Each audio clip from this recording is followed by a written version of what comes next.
Hello there, my name's Mark, and this is a new battle report of Vanguard. We've just started a campaign at the local club, and we're going to be playing a 150 point game of Rescue the Princess.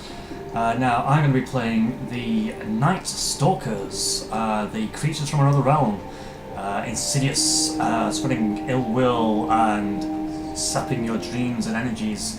They'll be whispering the depravities and telling you how worthless you are and sucking your soul.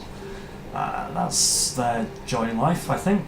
And I quickly painted up this team. I've gone with Sin Eaters, going off the Sin City style, black and white and red. Quickest to paint, just to get something slightly more good looking to the table. Just a dry brush and a bit of red. We're going with slightly comedy names, this is a 150 point team. I've got two commanders, two rippers, I can just see slightly blurry in the background there. I've got Mal, Ignant, and Rip Lee, coming from my slightly alien theme. I've got three scarecrows, I've got Hicks, I've got Hal, Hallucination, and Ray, Resentment, and I've got a Shadow Cats, Shadow Demon Dog, not too sure what the creature is called Jonesy. So that's my aliens theme. We've got two support warriors. They have this sort of war cry, so I've gone with two political names. I've got Warbill and Ray Quinn.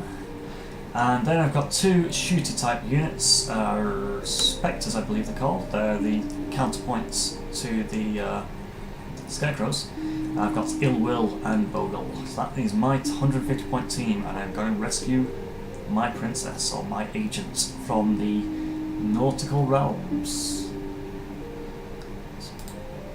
This is the board we're going to be playing on. Because we had so many people, I had to share out a little bit of my terrain. Got some new terrain features being built at the moment. Got this square tower. I'm planning to have maybe 2 or 3 of these square towers, and maybe having a wall adjoining them, so I've got a little bit of raised height. You see my dragon terrain on the edge there, just kind of keeping out of the way. Some terrain you've seen before from my other maps, the hills. We've got this river that I'm building at the moment, though we didn't want to have any difficult rules, and we're just playing this as a road tonight, so you can walk onto it, jump over this little wall, adjoining it without any issues. This yellow cloaked figure in here, that is his deployed princess, the agent that I need to get to and spend an action onto free, to at least cause a draw. If I still have a unit next to it at the end of the game, I will win the game. Within 5 rounds, I believe. And then you can just see these coins here, 1, 2, 3, that marks out my deployment zone. Anything on this side I can deploy in. And he has to deploy in this sort of circle around, probably from this rock, just before this hill with the castle on, and round about these trees and hills here. So this is my team again, group photo before we go into combat.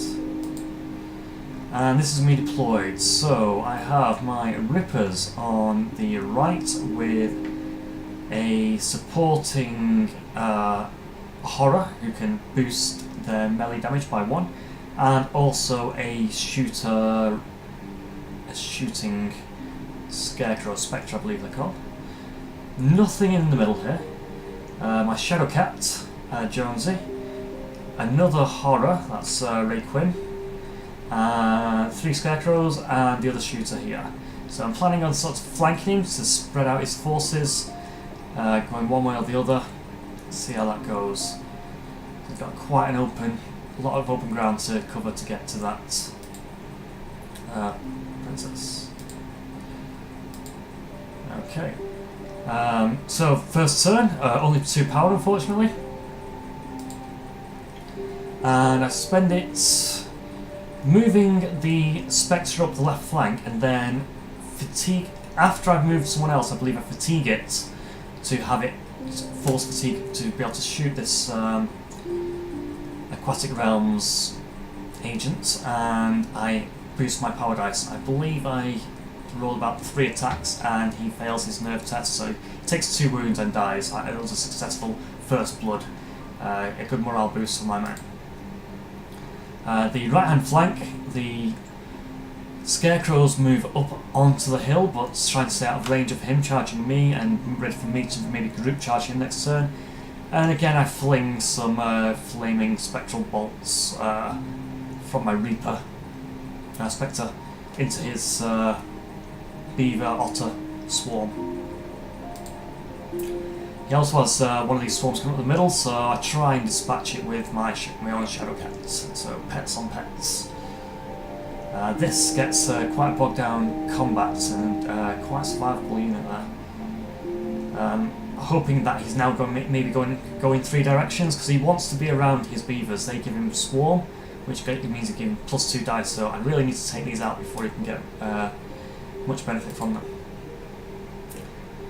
My Rippers, because this is quite a nasty unit, it's got 3 wounds to take out, and if he starts getting into combat around it, he's going to be chucking more dice at the combat than me.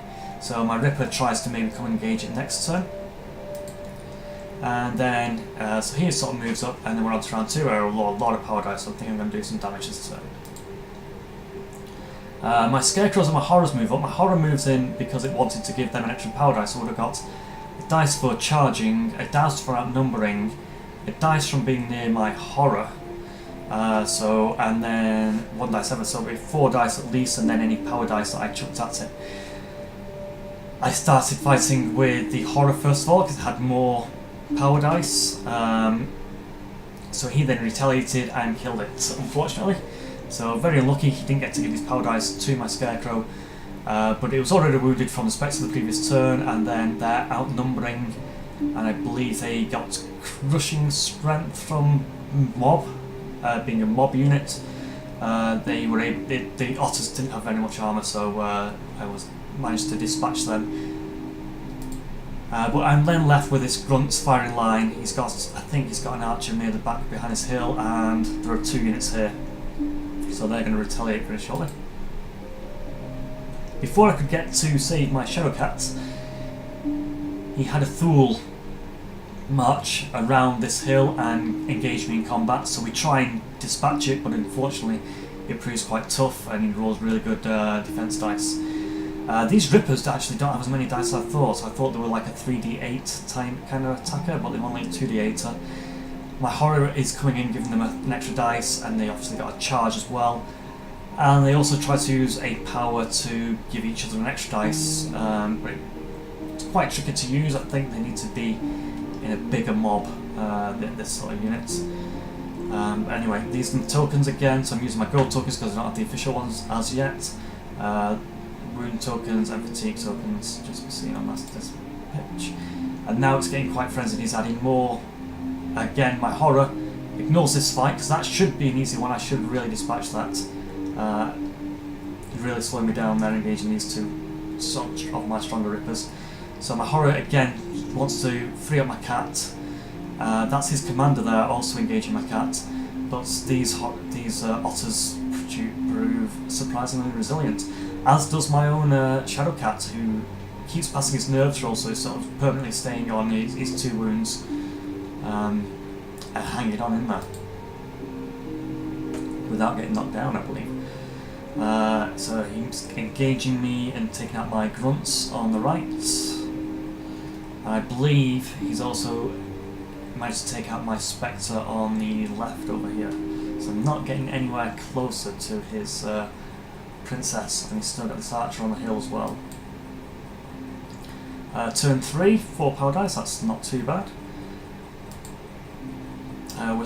We're killing some of his weaker units, but more sort of keep flooding in, so where I didn't manage to time up on the left flank, they're just coming around this hill and joining around the middle. It's just a grinding slog here in the middle. He eventually takes out my Shadowcat, and then I think we're going into the 4th turn, just 2 power dice. He's killed my Horror, so I'm really running out of units. Now, as this is a campaign, I probably should have just given up here and even fled. I think I'm making nerve checks because I'm mostly in combat. I am not fleeing, I have the choice to fall back and flee. I don't have to flee because I don't need to make break checks as I'm engaged, I believe. They will fight and then decide if they want to break.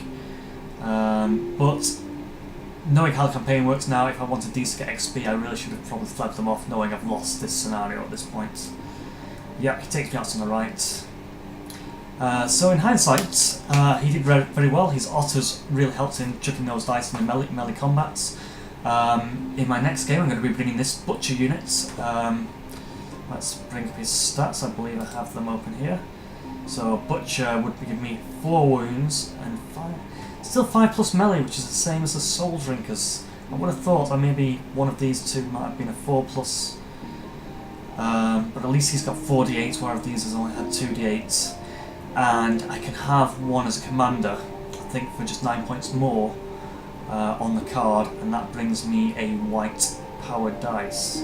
So in the next game I believe we're going up to 200 points, and that's a much better painted Night Stalker army there, with some phantoms as well in the background.